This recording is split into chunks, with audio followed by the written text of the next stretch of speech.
Tá? Então, a Isabela está falando, a angiotensina 2, que vai aumentar quando eu ativo o sistema renina. Angiotensina vai aumentar a secreção de aldosterona. É verdade isso? É. Tá, então, em que situação que eu vou ativar o sistema renina-angiotensina? Numa hipotensão. Tá bom? Então, vamos lembrar disso, né? Essa figura aqui, ela resume isso, mas a gente pode ir para a próxima, que está mais fácil de seguir a setinha. Da Margarida Aires. Então, vamos lá. Numa situação onde você tem queda de pressão arterial, né? Então, vamos partir aqui de baixo, ó.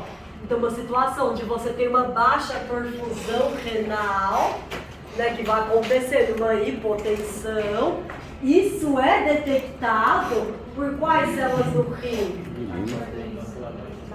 Vocês podem ir direto falando que é pela justa glomerular, tá? Você consegue ativar o sistema renina-angiotensina não somente pela via da mácula densa, tá?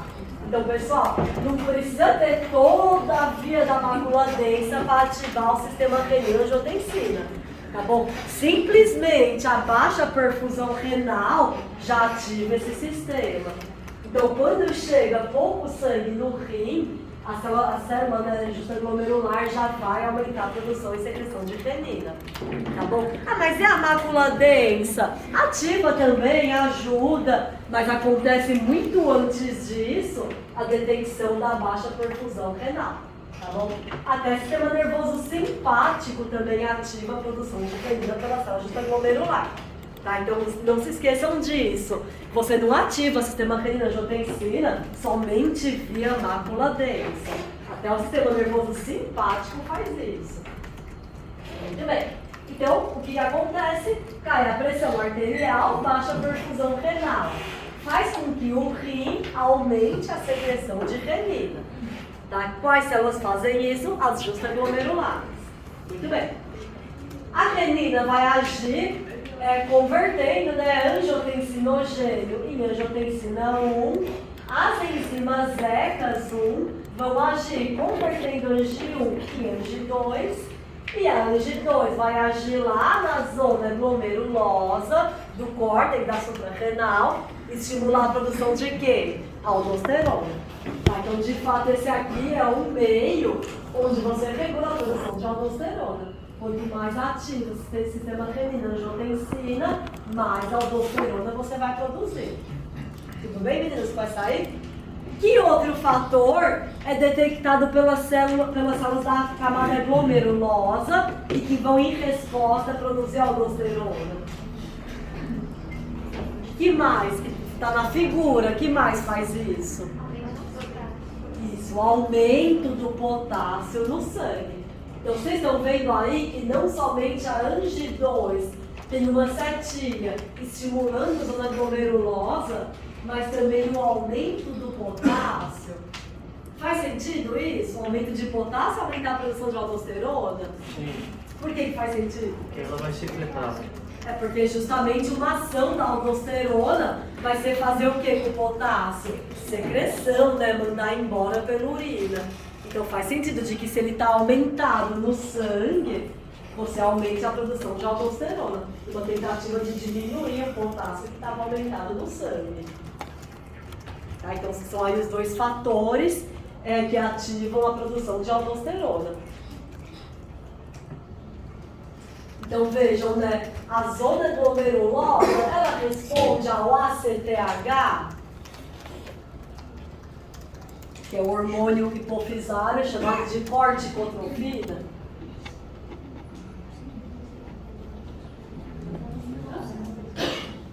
O que vocês acham, né? Tá?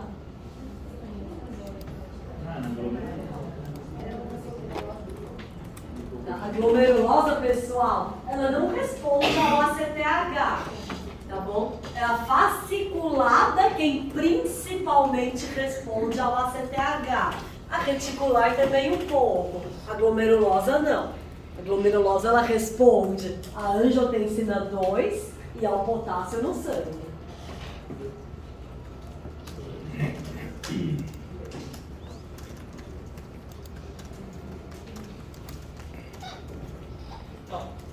Essa figura eu coloquei, na verdade, porque a Ju que falou disso aqui com vocês, né? Então, quando a gente estuda o sistema renina, angiotensina, aldosterona, a gente sempre fala de um tipo de ECA, que é a ECA 1. A gente nunca nem detalhava que tipo de ECA era esse, né? O livro de fisiologia praticamente só fala da ECA 1 e vida que segue. Então, o que faz a ECA 1? É a enzima conversora de angiotensina. O que ela faz? Transforma Ang1 em Ang2. Certo? Lembram disso? Que é a forma ativa do hormônio. Muito bem. Aí chegou lá, né, a Covid-19, e aí viram que a Covid... Deixa eu até passar para o próximo slide, está melhor.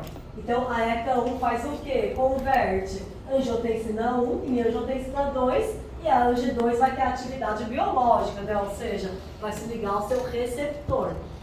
E aí chegou o vírus da Covid, que reconhece uma tal de ECA2 para entrar na célula. O que faz a ECA2 que a gente nunca nem falava dela? A ECA2, turma, é um tipo de ECA que inativa a angiotensina.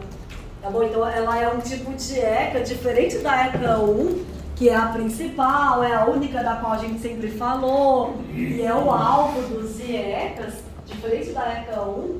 A ECA2, ela serve para quê? Para dar uma freada no sistema renina-angiotensina. Tá bom? Isso em fisiologia é muito comum. Você, quando está ativando um sistema, você ativa também uma via que tenta dar uma segurada na onda dele. Tá? Que é para nada ficar tão exacerbado. Tudo bem? E aí é essa ECA2 que o vírus reconhece. Tá? Então por isso que falam, né, que a pessoa com Covid, se ela já é hipertensa, o que pode acontecer com a pressão arterial dela? Piorar ou melhorar? Piorar. Pode piorar, né? Porque você justamente compromete uma enzima que daria uma freada no sistema. E aí você compromete essa enzima e não freia o sistema. Num paciente que já é hipertenso, ele pode piorar o quadro. Pro, existe algum medicamento que atue fazendo tipo um up-regulation? Não ouvi falar, Márcia. Márcia falou, Pro, a gente poderia, para combater a hipertensão, aumentar a ECA2. Poderia mesmo, mas os IECAs, eles já dão conta do recado. Então, ou você aumenta a ECA2 ou você inibe ECA1. Parece que inibir ECA1 já é suficiente. Então, não se investiu em mexer na ECA2. Tá bom, meninos? Saiu o slide só para... Muito bem. Certo, Sá? Bom, mas o raciocínio foi correto. Né? Isso aí. Bom, aldosterona, turma, então uma vez no sangue, ela vai circular ligada a proteínas carreadoras, tá bom? Só que uma porcentagem muito grande dela circula livre. Isso faz o que com a meia-vida dela? Diminui, né? Então lembrem-se de que quanto maior a porcentagem que o hormônio circula livre, menor é a meia-vida dele, porque mais apto ele vai estar de ser metabolizado, degradado, filtrado, né, de ir embora do corpo. Então, quanto maior a porcentagem que ele circula livre, menor é a meia-vida dele. E a da aldosterona, né, de fato, apesar de ser um esteroide, né, em geral, a maior parte deles circula carregada por proteína, ela tem uma faixa livre muito alta e uma meia-vida curta de 20 minutos, que é curto com esteroide. O cortisol é de 90 minutos. Tá? Então 20 minutos é curto com esteroide. Muito bem. Quase toda ela é inativada pelo fígado, tá ok? Só que a gente não tem muita importância. E o tópico 3 é extremamente importante. Tá bom? Então façam aí adicione um coraçãozinho, no tópico 3. Então, beleza. Como é que é o nome do receptor da aldosterona? MR. Tá, então quando vocês verem MR, é receptor de mineralocorticoide. Tá? Receptor da aldosterona se chama MR. Tá? Receptor de mineralocorticoide. E ela vai exercer as ações dela justamente quando ela se ligar no receptor dela. Tá? Hormônios não exercem ação enquanto não ligar em receptor. Tem que ligar para exercer ação. Tá bom? Ah, não, mas não precisa nem do colchete, é só MR. Não, ele já enxergou. Ah, tá. Tá lendo ali, não. Receptor de mineral no cortisol. Então, pessoal, quando eu falo que o cortisol, quando está em excesso, ele vai ter uma grande ação mineral no corticoide. Significa que quando ele está em excesso, ele se liga muito no MR. E ele vai ter as ações como se fosse a aldosterona. Por isso que causa depressão, né? Oi? Por isso que fala que cortisol causa depressão. Também. O cortisol, ele aumenta a pressão arterial, tanto pelos efeitos mineralocorticoides, como também por efeitos próprios dele. E ele aumenta muito a pressão arterial. Assim como a falta dele despenca a pressão arterial. Então quer dizer que o indivíduo mais tranquilo tem a pressão dela. E a glicemia também. Então, eles, Aí que nossa, tá então o o problema. estresse aumenta a pressão arterial, aumenta a glicemia, sim, tudo isso. Por isso que mata. O estresse mata. Estresse crônico mata. Né? A gente na natureza sofria estresses agudos, né? Corria do leão, lutava com a hiena, né? Sei lá se a hiena lutava. E hoje em dia, esse estresse crônico, aquela pressão, aula, prova, o discurso ali da primeira parte da aula, isso tudo na sua cabeça é uma pressão. E esse estresse crônico, ele vai acabando com a saúde. Uma das razões é pelo excesso de cortisol, que vai ficar alto cronicamente. Tudo bem. Bom, mas hoje ainda tem a aldosterona, né? Então, essa aqui, primeiro, é o quadrinho da Silverthor, resumindo a aldosterona. Tá? Então, vejam lá, né, os fatores que levam à produção de aldosterona. A Silverthor coloca osmolaridade alta inibindo, mas os outros dois são muito mais importantes, tá? O potássio alto e o sistema renin-angiotensina são muito mais importantes na regulação da produção da aldosterona. Esse aqui é o quadrinho da Silverthor resumindo o que vai fazer com que a aldosterona seja produzida. E ela traz 3 fatores, né? Além do potássio e do sistema renina-angiotensina, a Silverthor traz também a osmolaridade do sangue muito alta. Porque realmente, né? O que faz com que aumente a osmolaridade? Sódio, né? Então, hipernatremia. Como a aldosterona faz reabsorção de sódio, é natural que numa hipernatremia você iniba a produção de aldosterona. Tá bom? Só que na prática clínica deles, o que acontece, né? Se você numa situação onde você tem uma perda excessiva de líquidos, vai acontecer o quê com a sua pressão arterial? Cair. Tá? Então vocês percebem que você vai estar com a via sistema renina-angiotensina ativada, mas com a hipernatremia inibindo. Quem vai ganhar? Provavelmente o sistema renina-angiotensina, tá? Provavelmente. Por isso que eu não foco muito na osmolaridade regulando a aldosterona, não. Tudo bem. Ô, Pro, eu estava pensando esses dias num negócio que é o seguinte: quando você baixa o líquido, a gente baixa a pressão, né? Se você desidrata. Só que ao mesmo tempo, quando você desidratando, você aumenta a seu hematócrito. Coisa que também era para aumentar a pressão, né? Tipo, meio que fazer meio que fazer um mecanismo compensatório. Só que isso não acontece, né?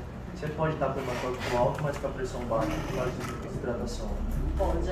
É porque no fim, o que é pressão? É a pressão contra o vaso.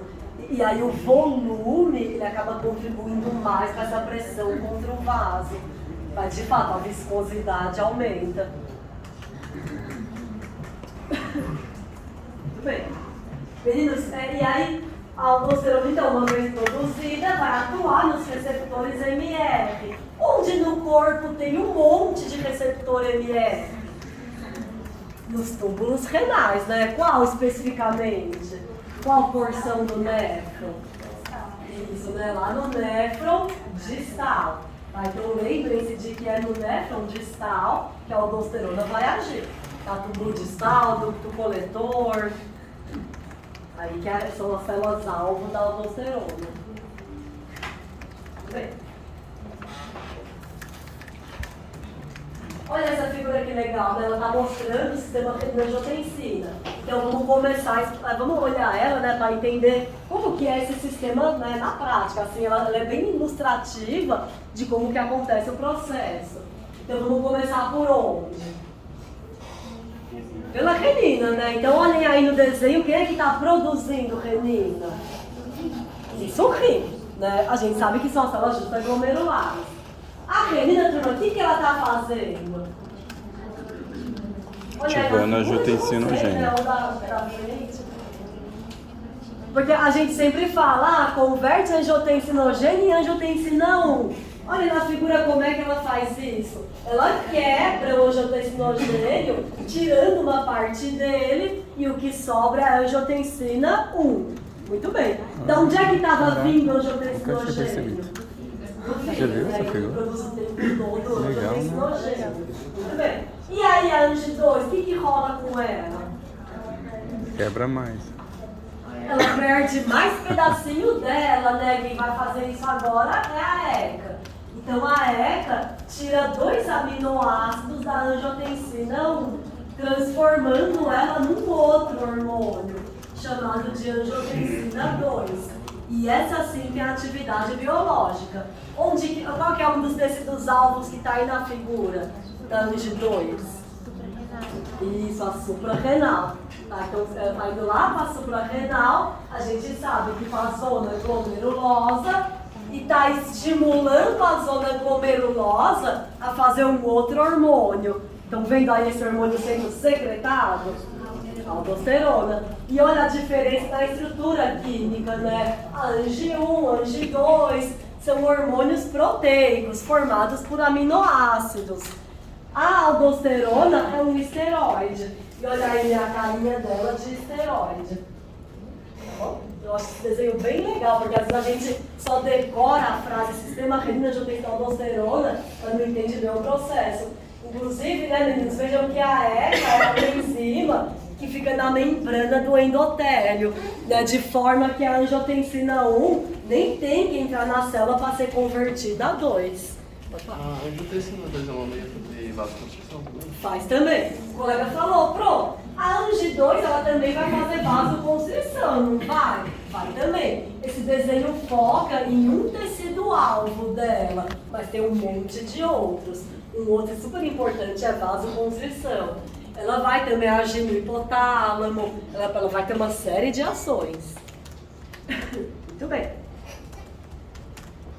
Bom, aí a ação da aldosterona, né, lá no rim, vocês já sabem, né, já vimos muito esse desenho na renal. Então observa aí que quando ela se ligar no MR, que é o receptor, né, intracelular, ela vai ativar a formação de bombas e canais que atuam no sentido de fazer o que com o sódio? Reabsorver. E o que com o potássio? Secretar. Tá bom? Então a ação da aldosterona vai ser essa. Tudo bem? Aí uma figura mostrando a mesma coisa, porém de um outro livro. E ele traz também a ação dela naquele tipo de célula que mexe com o sistema ácido-base, que são as células intercaladas, né? Lembram-se? Então lembra de que a aldosterona, que está chamando de A, ela também faz o quê? Bombeia prótons para fora do corpo. É uma outra ação da aldosterona. Mas está mostrando a mesma coisa do anterior. Tudo bem? Tudo bem, pessoal? Legal. Bom, observa, turma, essa tabela. Tá? O que ela está mostrando? Bom, ela está mostrando esteroides adrenais, tá? Então hormônios esteroides da suprarrenal, e na parte inferior dela são esteroides sintéticos. Tá? Ela está mostrando o quê? Então, por exemplo, a cortisol, ele mostra a concentração plasmática do cortisol, a quantidade secretada, a atividade glicocorticoide que ele tem. Então, né, vamos chamar de 100%, Tá? 1 é a mesma coisa que 100%, né? Porque 100% é o quê? É 100 sobre 100, essa fração dá 1, tá bom? Então 100%. E vejam que ele tem também uma ação bem forte de mineralocorticoide, tá? Entenderam a tabela? Aí, vamos ver a aldosterona. A gente tem mais ou menos aldosterona no sangue? Bem menos do que cortisol, né? Bem menos. Tudo bem. A aldosterona, como que é a atividade glicocorticoide dela? Baixa, né? 0,3. Ou seja, 30% a comparada com a atividade glicocorticoide do cortisol. Então é baixa. E como é que é a atividade mineralocorticoide da aldosterona? É alta pra caramba, né? Então, 3.000, né? Quando você compara com 1 de atividade do glicocorticoide.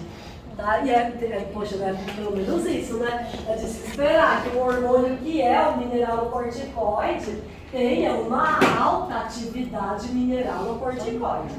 Né? De se esperar mesmo. Muito bem. Bom, mas veja, uma coisa que o Denis falou na primeira parte da aula. É curioso, né? Porque o cortisol, ele é mais presente do que a aldosterona no sangue, né? E a gente não fica tendo ação mineralocorticoide à torta e à direita.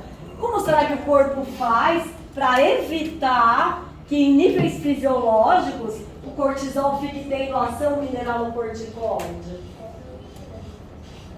Tá? Quebra o quê?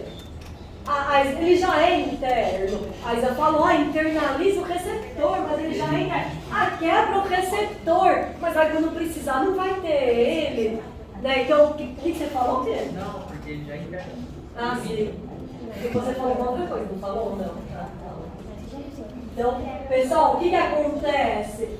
Nos tecidos que tem receptor de mineralocorticoide, tipo no rim, você quer que tenha ação de qual hormônio? Aldosterona, né? Você quer que tenha ação da aldosterona. Esses tecidos, turma, têm uma enzima que inativa cortisol. Então, quando o cortisol chega lá nesse tecido, antes dele se encontrar com o receptor MR, ele é inativado por essa enzima aí, 11-beta-HSD2. Então, que enzima é essa? É uma enzima que está presente em tecidos que são alvos da aldosterona. E ela faz o quê? Fica inativando o cortisol. Tá bom? Transformando ele numa forma inativa dele, chamada de cortisona. Tipo um goleiro, né? Que fica ali na boca do gol para não deixar fazer gol. Então a enzima fica ali protegendo o receptor e não deixa o cortisol se ligar nele. Antes ela inativa cortisol. A cortisona não tem atividade e vai embora de volta pro sangue.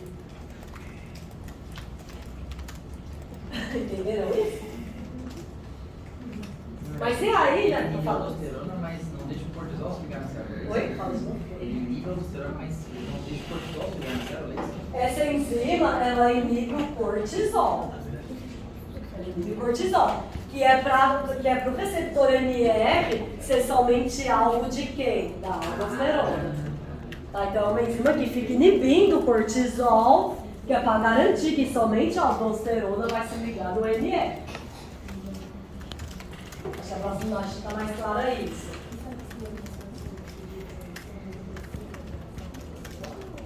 Então, fisiologicamente isso acontece porque mas e como é que o glicocorticoide vai agir? No receptor dele, caramba, assim, ele tem receptor para ele. É que pela similaridade, ele tem também ação mineralocorticoide. Aí, fisiologicamente, a gente consegue inibir essa ação mineralocorticoide que ele teria. É isso, é fisiologicamente. Então, olhem só esse próximo desenho, meninos, talvez vai ficar mais claro.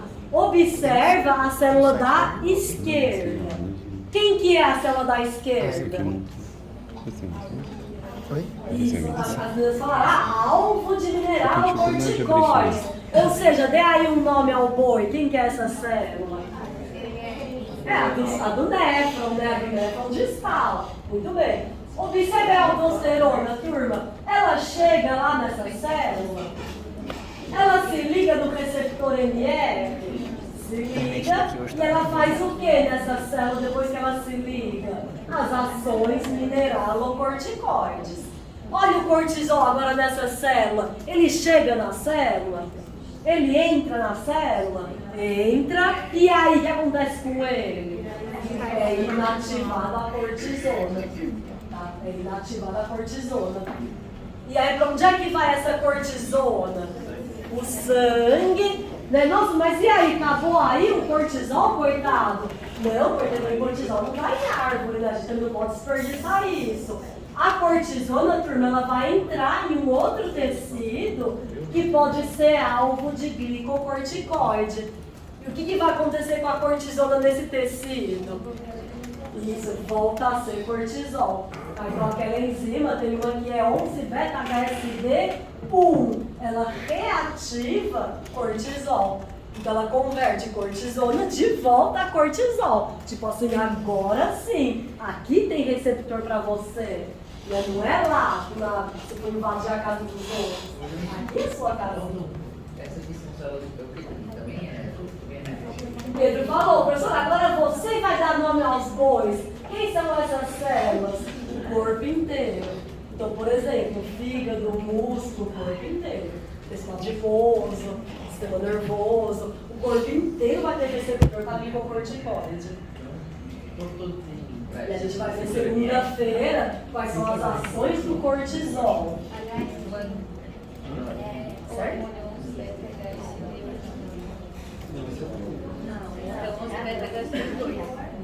A do tipo 2 inativa cortisol. A do tipo 1 reativa. A questão é, onde tem uma, onde tem outra? Você vai ter aqui inativa em lugares que você não quer que cortisol haja. Em lugares que tem receptor de mineral. E você vai ter a do tipo 1 em lugares que você quer que o cortisol haja. Cortisol é tipo um T3 reverso, né? Tipo. O Márcio falou, pô, cortisona é tipo um T3 reverso. Exato, é uma forma inativa de hormônio. Mas com a diferença de que aqui você consegue reativar. O T3 reverso não. Muito bem. Tudo bem, meninos? Ó, vamos só voltar para a tabela, só para mostrar umas curiosidades, né? Então, temos aí alguns esteroides sintéticos, né? Famosos. Então, prednisolona, metilprednisona, dexametasona.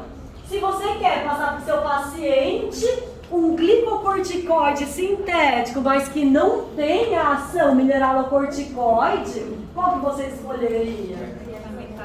Por exemplo, né, dexametasona, então, mas qual que passa? Sei lá, visão médica. Aqui eu quero mostrar para vocês. Vocês percebem que aqui, quando a indústria farmacêutica ela construiu esses esteroides sintéticos de forma que o médico consegue, então, escolher ter mais ou menos ação mineralocorticoide. Né? Então, é um baita avanço, assim, que veio para ajudar vocês na clínica. Então, a dexametasona tem bastante ação de glico, muito mais do que o cortisol fisiológico, e não tem ação de mineral. Tipo, puxa, que bom. Temos aqui esse tal de fluorocortisol, que tem muita ação mineral, um pouquinho ação de glico. Né? Aí são vocês que vão saber quando passar um, quando passar outro. Depende ali do paciente. Fala. Sempre tem, Mari. A Mari falou, pô, e essa chaperona perdida aí? Não estão perdidas não, elas estão sempre presentes, Mari. Na célula, sempre que você vê proteína em algum lugar, tem chaperona direcionando. É que a gente que não detalha, porque não é foco. Mas as chaperonas, elas acompanham todas as proteínas da célula, graças a ela que uma proteína consegue ir para um lado ou para o outro. Não, ela fica bem isso, né? Deixa eu ver se tem alguma coisa digna pra falar delas, né? Provavelmente ela fica com receptor. Quando o hormônio chega, aí ela dissocia, né? E aí o hormônio age. Né? E o hormônio tiroidiano também tem isso, tem as proteínas que são correpressoras ou coativadoras. Quando o hormônio chega, a correpressora sai. Aí o hormônio liga, aí vem com o ativador. Assim, é um negócio mega complexo. Você fica vendo como é que tá certo, né? Muito bem. Pessoal, agora aqui vamos pesquisar. Então, ó, primeiro, né, o contexto, né, com essa amiga. Após ver na internet que a alcaçuz emagrece, alguém conhece a alcaçuz? Já comeram? Não coma, não vale a caloria, né? Eu falo, porque não tem gosto de nada. É meio doce, mas não tão doce, é melhor um chocolate. Então, não tem gosto de nada. Ele é suculento de ficar mordendo, não tem gosto de nada. Eu falo, não vale a caloria, é por carboidrato. Mas enfim, aí a Samira viu que a alcaçuz emagrece e passou a fazer uso diário do composto. Onde que a Samira está após pesquisando? intenso mal-estar, é internada na Exames mostraram hipertensão e hipocalemia. Tá? Mesma coisa que hipopotassemia. Muito bem. A Samira está tendo sintomas do quê? Aldosterona. De excesso de aldosterona, né? Então a Samira está tendo sintomas de excesso de aldosterona. Pesquisem, meninos, vê se vocês acham o que tem no bendito do alcaçuz que faz a Samira ter esses sintomas. Então tentem achar. A Samira está procurando um lugar bem ruim. Eu não sei, eu nem sei se daí. Acho que eu chego na época quando eu montei, eu acho que é. Vou pôr ele para emagrecer, porque sim, é o que vem. Eu não sei para que fazer uso.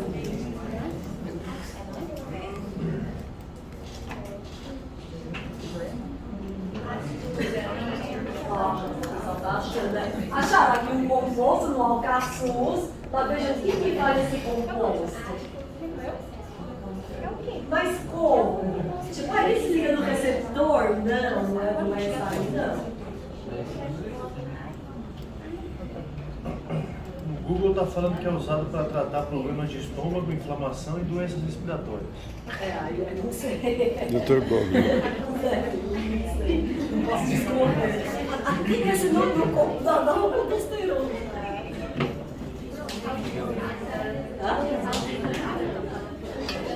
Então, na verdade, assim, ela está com sintoma de excesso da ação da aldosterona. Mas você tem que achar por quê. O que tem no alcaçuz que causa o sintoma de excesso da ação da aldosterona? Não quer dizer que tem muita aldosterona, mas sim que você está tendo o excesso da ação dela.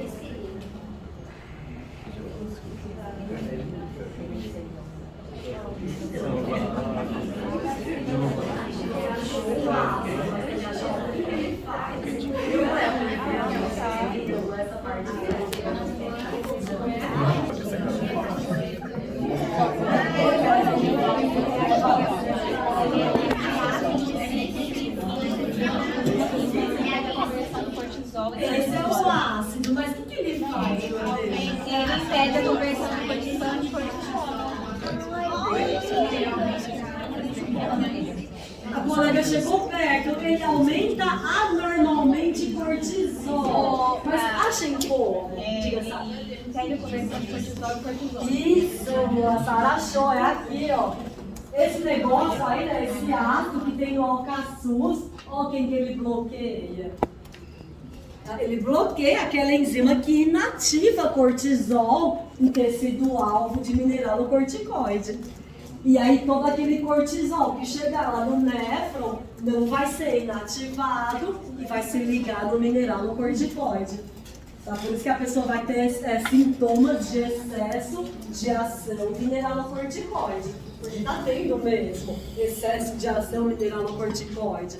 Só que pelo cortisol, ele que tá fazendo isso. Entenderam? É difícil achar esse negócio. Essa tabela aqui que vocês não veem, né? Mas eu coloquei ela justamente por causa dessa parte aqui embaixo, ó.